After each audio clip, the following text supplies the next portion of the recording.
Unas herejías de la Edad Media, como habíamos visto ayer las de la Edad Antigua, para desembocar en el cisma de Oriente. Otra herejía que fue muy estudiada por un canónigo eminente de Toledo, un gran historiador, don Juan Francisco Rivera Recio, fue el adopcionismo, porque el adopcionismo tuvo su cuna en Toledo con aquel Elipando de Toledo. Pero fue una herejía que repercutió grandemente al exterior. Elipando es un arzobispo mozárabe del primer siglo de la dominación musulmana, o sea que estamos en la primerísima Edad Media, siglo VIII. De hecho, este hombre muere en el año 800, año arriba, año abajo, y fue condenado en un concilio en el año 794. En este primer siglo de la dominación musulmana en España, a partir, como sabemos bien, del 711, se dieron ya muchas conversiones, más bien apostasías. Conversiones es cuando se pasa al cristianismo, pero cuando se apostata a otra religión, pues se dieron apostasías de cristianos que islamizaron. Después de la primera invasión siguieron llegando a la península árabes, bereberes y unos 30.000 sirios nestorianos. O sea que las herejías orientales empezaban a invadir España, que estaba libre de ellas. Y en ese ambiente de diversidad de creencias surge el adopcionismo por este arzobispo Elipando, que, como todos los herejes son muchos, tenía gran formación teológica. Y este hombre empezó a predicar a Jesús como hijo adoptivo de Dios. Su objetivo era combatir doctrinas teológicas propagadas en el sur de la península por el sacerdote Migecio. En realidad era un inicial propósito bueno de adaptar la fe cristiana para hacerla presentable a los musulmanes, que al ser rígidamente monoteístas no podían entender en modo alguno el dogma de la Trinidad. Vamos, la Trinidad no lo puede entender nadie, pero no podían aceptarlo. Entonces, ¿cuál es la doctrina de Elipando? Como digo, en su propósito inicial, seguramente recta y buena. Pues era una reacción frente a la doctrina musulmana que acusaba al cristianismo de politeísta. Y además era también una reacción frente a las numerosas apostasías de cristianos al islamismo. Y era también una reacción basada en las luchas internas de la cristiandad mozárabe. Era una autodefensa que intentaba racionalizar el dogma trinitario. ¿Qué decía Elipando con su doctrina adopcionista, que ya lo dice la misma palabra? Pues que en Cristo hay dos naturalezas, pero la humana tiene la misma personalidad de la divina. Claro, como ven, la herejía es evidente. Lo permanente, dice Elipando, es la persona humana, no la naturaleza humana de un hombre. La unión sustancial, cuerpo y alma, constituye la naturaleza humana.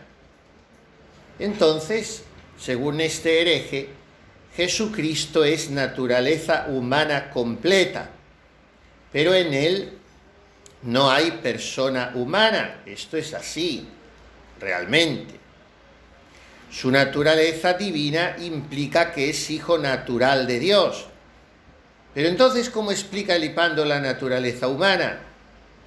Pues de un plumazo resuelve que según esa naturaleza humana, Cristo es solamente hijo adoptivo de Dios, no hijo natural. Y así en Cristo habría dos filiaciones. Y ante los musulmanes puede ser presentado como un simple hombre. Claro, se ve enseguida que la doctrina del Lipando es insostenible, porque la filiación se predica de la persona, no de la naturaleza. Y es la persona de Cristo la que es hija de Dios. Y dos filiaciones, como quiere el Lipando, supondrían dos personas. No lo dice así explícitamente, pero se desprende con evidencia de su doctrina. Repito, ¿a qué se debe toda esta alambicada elaboración de este arzobispo mozárabe toledano? A la llegada a la península de 30.000 sirios nestorianos. Y ante esa amenaza, él pensó que una adaptación de la fe, que es el sofisma siempre de los herejes y hoy de los modernistas, ¿no? La evolución del dogma, la adaptación de la fe, y en realidad es la corrupción de la doctrina. Contestan a Lipando dos personajes, uno de ellos nos resulta muy conocido, el beato de Liébana, y el otro se llamaba Eterio, del norte los dos, porque Lipando elaboró esa doctrina para los del sur, que era por donde entraban los bereberes y los nestorianos sirios. Entonces, el pequeño reino del norte, de la antigua Hispania, estaba en muy buenas relaciones con la cristiandad europea. Y toda esta revuelta de la herejía adopcionista había llegado, tanta repercusión tuvo, había llegado a oídos de Carlomagno y del Papa Adriano I, que se apresuró a condenar la herejía. Tras la muerte de Lipando, Carlomagno convocó un gran concilio en Frankfurt. Figúrense hasta dónde llegó la marea, para que fuese en Frankfurt donde se condenaron las doctrinas de un arzobispo toledano. Desapareció entonces la polémica teológica, pero su recuerdo quedó en ciertas expresiones de la liturgia mozárabe, la liturgia hispana, que ya saben que ha pervivido siempre en pequeños núcleos y que fue preservada sobre todo por dos grandes cardenales, Cisneros y después en el siglo XVIII Lorenzana. Y ya después del concilio último, cuando se ordenó que se revisaran todos los libros litúrgicos, el que reformó la liturgia mozárabe fue don Marcelo. Bueno, pues esta liturgia, que es la propia española, que se ha conservado, digo, en pequeños núcleos, sobre todo de Toledo, de Sevilla y del norte, de Asturias, en fin, pues quedaron algunas expresiones, como por ejemplo la de natura assumpta, referida a la naturaleza de Cristo, natura assumpta, naturaleza asumida, que fue prohibida esta expresión en el misal por el Papa San Gregorio VII. Bueno, hay otras herejías, vamos a hablar de ellas, la segunda sesión veremos un poquito el cisma de Oriente. Está luego otra herejía, esta es sobre una herejía cristológica, ya la hemos visto, el adopcionismo. Empiezan ya las herejías en el tema de la gracia, que después revivirán virulentamente con Lutero. Pero este primero es un monje alemán del monasterio de Fulda, muy dedicado al estudio de San Agustín. Se llamaba Gotescalco, y él se desliza en el tema de la predestinación. Dice que Dios no tiene una voluntad salvífica sobre todos los hombres, sino una voluntad particular de salvación. Coincide en esto con el Islam, y en consecuencia hay dos predestinaciones antes del nacimiento de una criatura, o a la muerte eterna o a la vida eterna. Esta concepción tan rígida se funda en una mala inteligencia de la antropología agustiniana que es en lo que se basará también Lutero, retorciendo también al agustino. Toman en su momento Gotescalco, siglos después Lutero, una visión sesgada de San Agustín, porque tengamos presente que la obra de San Agustín abarca 30 años, y en esos 30 años hay una evolución también en el pensamiento del Águila de Hipona. Agustín es quizá el autor más leído en el medievo, y a través de él influye también el platonismo o el neoplatonismo. Todo eso llega hasta Santo Tomás.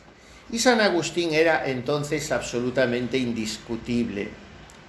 Pero Gotescalco, apoyándose en él, en realidad se sale de la tradición bíblica y eclesiástica. Por tanto, pensar estos temas de la predestinación, en los que es muy peligroso introducirse, murió loco en su monasterio.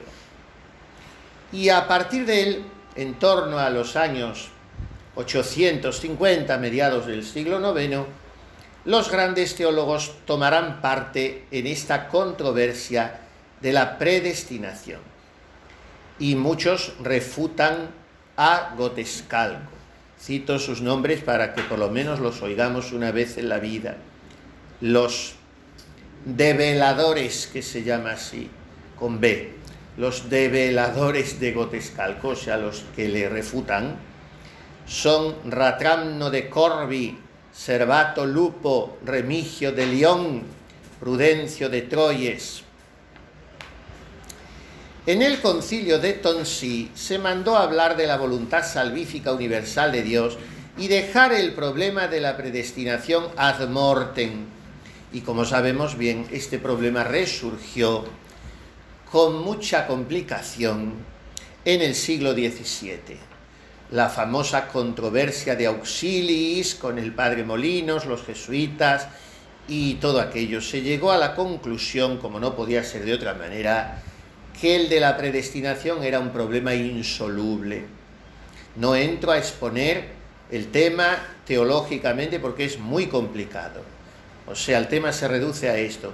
Si Dios sabe en su presciencia eterna quién se va a salvar o condenar, ¿dónde está la libertad del hombre para modificar su destino? Esto es la predestinación. Y es muy complicado y no se llega a una solución. Es un problema muy difícil que indica la gran capacidad de reflexión que tenían estos autores del siglo IX, todavía antes de la escolástica.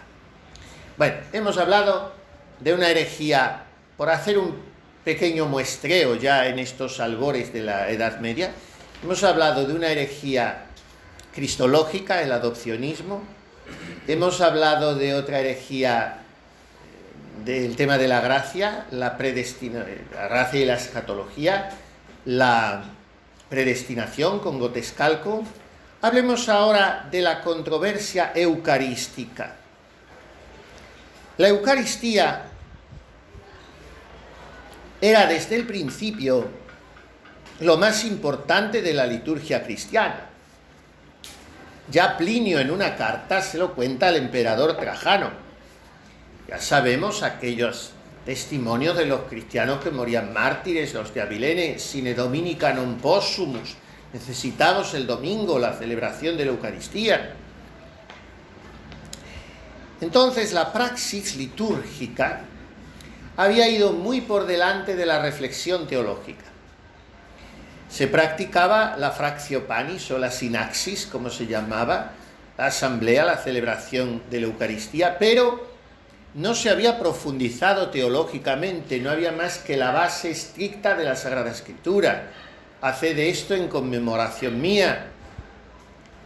Y por tanto, en esta época escasa todavía de elaboración doctrinal sobre el tema y de reflexión teológica, en esta época hay dos tradiciones, la ambrosiana y la agustiniana, el maestro y el discípulo. Las voy a resumir mucho, casi de una manera un poquito simplista.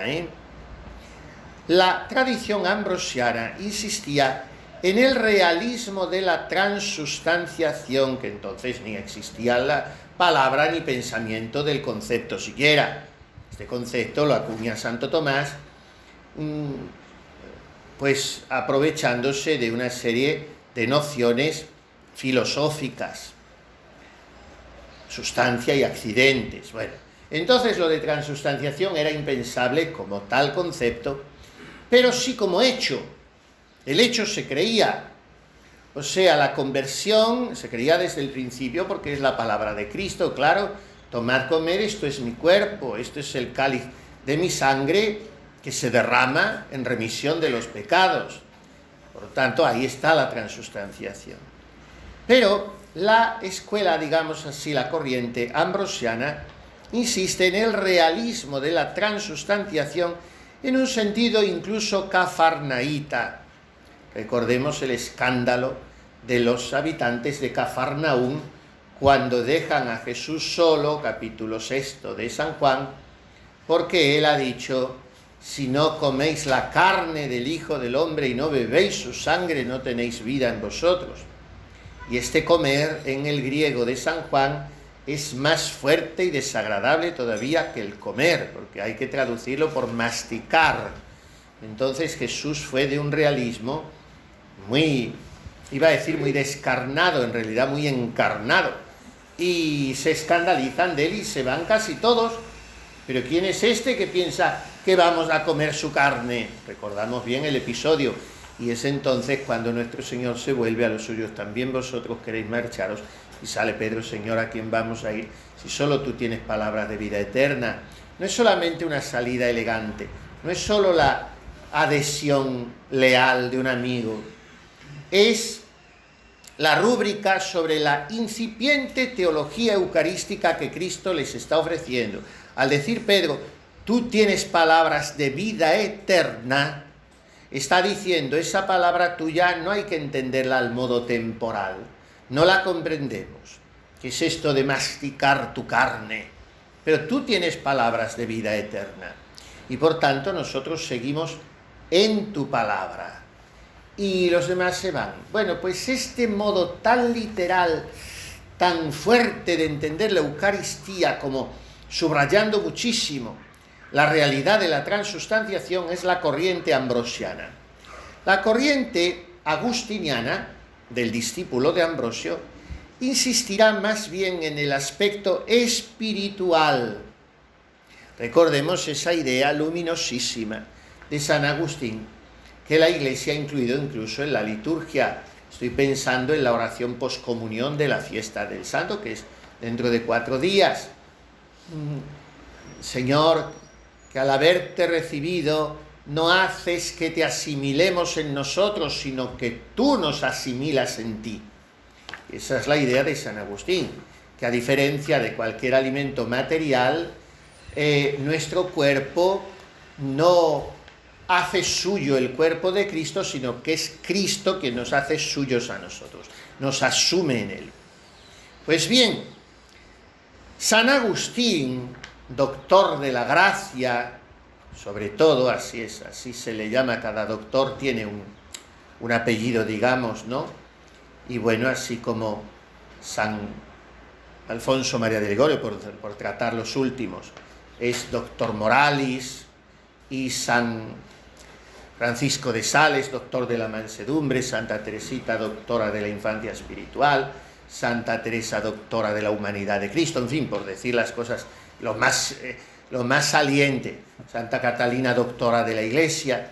Pero los antiguos, San Bernardo, doctor mellifluus, porque todo es miel, y los antiguos, pues San Antonio de Padua, doctor evangelicus, y Santo Tomás de Aquino, doctor angelicus, y Duns Scoto, doctor sutilis, y en fin, tantos otros. Son 36, ahora con los últimos que se han hecho ya son 36 o 37, siempre eran 33. Pero San Agustín, San Juan de la Cruz, el doctor místico, el doctor de las nadas o el doctor del amor, y San Agustín es el doctor gratiae, doctor de la gracia, porque nadie como él ha puesto las cosas en su sitio en la complicada teología de la gracia santificante. Bueno, pues en realidad habla muy poco en sus obras en las que trata todo. Comenta casi todos los libros de la Sagrada Escritura y tiene opúsculos o libros más grandes sobre la virginidad, en fin, todo lo que queramos. Y sin embargo habla muy poco de la Eucaristía. Y cuando habla de ella, insiste en el aspecto de que, más que el mismo cuerpo de Cristo, el pan contiene la virtus de Cristo, la fuerza, la virtud de Cristo. Bueno, pues estas dos corrientes, ambrosiana y agustiniana, habían convivido en paz hasta el siglo IX. Y entonces surgen dos tendencias en el siglo IX. Y estas dos tendencias están acaudilladas, digamos, por dos teólogos, Pascasio Radberto y Rábano Mauro. Y Pascasio Radberto dice que la Eucaristía contiene la carne misma que nació de María y murió en la cruz. Era la tendencia realística, como vemos, y coincide con la ambrosiana.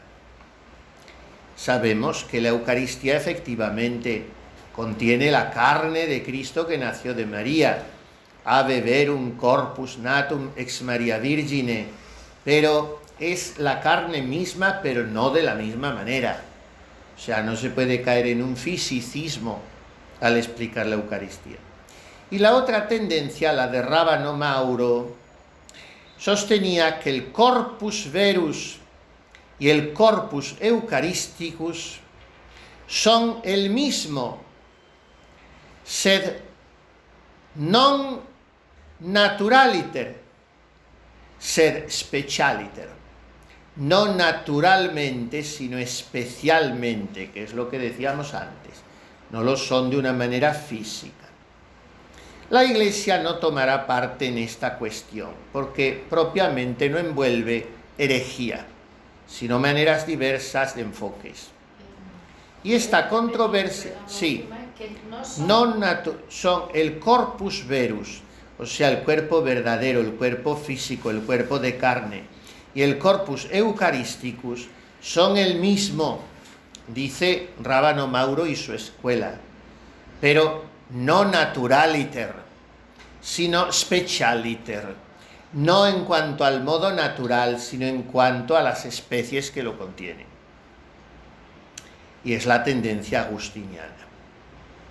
Y la controversia volverá a ser retomada en el siglo IX, ya al final, en el 890, por Berengario, que dirá que la presencia de Cristo en la Eucaristía es simbólica, siendo así el precursor de todos los modernistas que lo vienen diciendo hace un siglo más o menos. Y en el año 1050, Lanfranco fue el primero que hablará felizmente y dará pie a Santo Tomás para que haga un desarrollo magistral de la transustanciación. Bueno, pues así hemos hablado de tres temas que creo que era interesante sobre, como digo, la cristología, la gracia, la cristología en el sentido de la herejía adopcionista, la gracia, la herejía sobre la predestinación y la Eucaristía no tanto como herejía, sino como controversias o escuelas. Las herejías después surgirán con Lutero en el campo eucarístico. ¿Cómo se produce este distanciamiento entre las dos grandes iglesias apostólicas de Oriente y Occidente? Veíamos ayer, creo que era uno de estos días, creo que fue ayer, que desde el siglo IV, Constantinopla, la capital del Oriente, Santa Sofía, Santa Sabiduría, después se llama Constantinopla por Constantino, pues Constantinopla comienza a reivindicar una capitalidad religiosa como otra Roma. Y la iglesia griega comienza a tener sus propias características. tradiciones, liturgia y lo más importante como característica de la Iglesia griega, que ha tenido la inteligencia de no abandonar, porque claro, allí se habla el griego, es la lengua. Allí no se usaba el latín en la liturgia, ni se ha usado nunca más que el griego. La Iglesia occidental de Roma, tras la invasión de los bárbaros del siglo V, comienza a tener un carácter ya multinacional. Se da el césaropapismo, como veíamos. ¿Cuáles son los que se meten en las cuestiones de la Iglesia? Los méritos de la Iglesia oriental son haber hecho crecer mucho la fe. Esto es innegable. Los 7 primeros concilios se celebraron en Oriente. En política, Oriente tiene el gran mérito de haber contenido a los turcos. Recordemos que en el 381, en el Concilio I de Constantinopla, se menciona esta sede como Nueva Roma. Recuerden aquel canon 28 que el Papa rechazó. No fue nunca aceptado por Roma ese canon, porque hubiera habido 2 cabezas, 2 sedes principales, que al final acabó habiéndolas. Pero lo mismo que contuvo a los turcos y propagó la fe católica, también Oriente fue la cuna donde nacieron las grandes herejías. Y también fue la escuela donde se debatieron las grandes cuestiones teológicas. Y ayer hablábamos de los Atanasios y de los Cirilos y de todos aquellos santos doctores. De manera que la Iglesia occidental durante los primeros siglos, los 4 o 5 primeros siglos, la Iglesia occidental en realidad fue aprendiz de la oriental. A todo esto ayudó la división del imperio por Diocleciano. La diferencia de lengua, de liturgia, de leyes eclesiásticas. En Oriente gobernaba el sínodo, en Occidente las decretales de los papas. Además, fíjense, la Iglesia de Oriente estaba como tan orgullosa y tan segura de sí misma que llegaban a equiparar en veneración los decretos de los 7 primeros concilios celebrados allí a la Sagrada Escritura. Eran equiparables.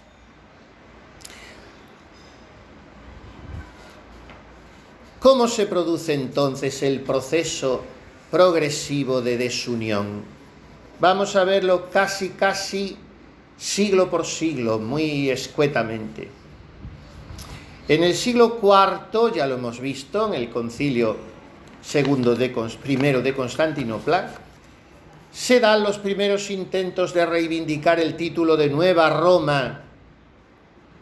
Cuando cae el Imperio de Occidente, Roma y parte de Italia quedan integradas dentro del Imperio Oriental, con lo cual Oriente vuelve a tomar muchísima fuerza.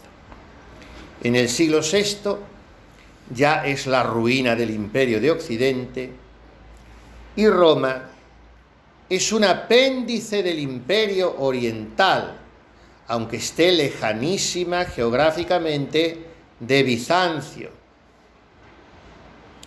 Los musulmanes habían hecho del Mediterráneo un mar de la media luna. El Mare Nostrum era el mar del Islam. En el siglo VIII surgen los estados pontificios, y esto lo consideran los orientales como un golpe de estado, como que Roma dice: no, Oriente, no te vas a salir con la tuya de absorberme, porque yo voy a volver a resurgir de mis cenizas y no voy a volver a ser la señora del mundo, pero al menos voy a ser la señora de mí misma, y tengo estos estados ya míos. Los estados pontificios que seguirán creciendo y enriqueciéndose hasta que 1000 y pico años después Víctor Manuel de Italia y la masonería se los arrebate y se los usurpe a Pío IX. Además, Occidente se aleja de Oriente porque hay una cuestión influyente en esto y no menor, que es la herejía iconoclasta. Los orientales cada vez aceptan menos la imaginería, que acabará siendo tan barroca, de Occidente. Y surgen en ellos algunos que no aceptan ni siquiera los iconos y son los destructores de las imágenes. Estos también son, como todos los herejes, precursores del modernismo que odia las imágenes. Y así se llega al siglo IX, en que las dos iglesias se excomulgan mutuamente. Se produce la controversia con el patriarca Focio. A la mitad del siglo IX es elegido como patriarca Ignacio. Este es muy radical. ¿De Constantinopla? Sí, y niega la comunión al tutor del emperador. En represalia al emperador, lo depone y lo exilia y escoge a un laico para ser patriarca. Le da todas las órdenes en 5 días, lo cual estaba totalmente prohibido por los cánones. Así, con un patriarca depuesto y otro ilegítimo, los partidos de cada uno excomulgan al otro y el episcopado se divide en 2. Entonces el obispo de Roma, Nicolás I, el Papa, envía legados a Constantinopla, pero estos confirman la decisión de Focio. El Papa depone a sus legados, Focio convoca un sínodo y excomulga al Papa. Aquí viene el cisma. Se produce un golpe de Estado en Constantinopla. El emperador es asesinado y sustituido por otro, y es repuesto Ignacio, el patriarca, que cuando llega al trono patriarcal se muestra enemigo de los latinos.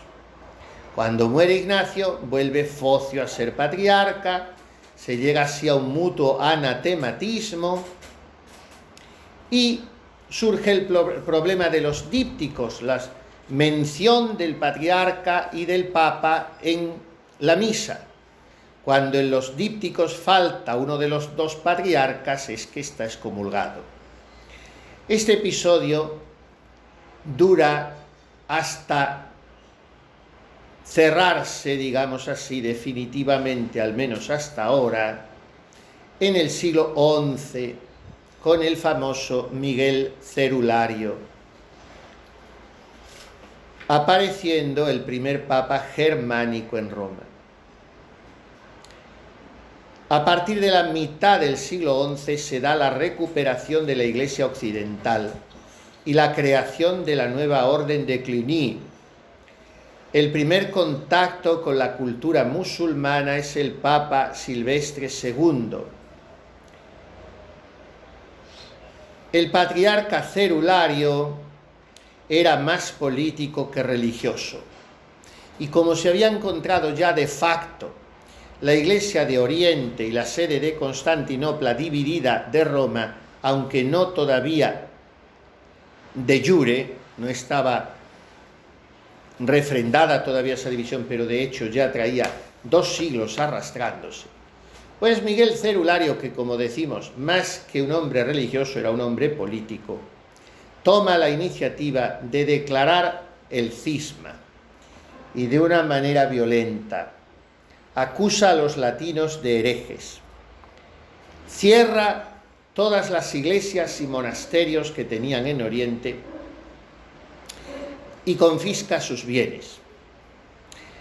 Pone en duda la validez de la consagración eucarística hecha por los de liturgia latina no oriental, les llama judíos porque ayunan los sábados y suprimen el aleluya en Cuaresma y mandan el celibato a los clérigos, y en fin, ya de ahí inventa toda una serie de distinciones y queda iba a decir legitimados, es que un cisma se puede legitimar. Queda oficializado el cisma de Occidente.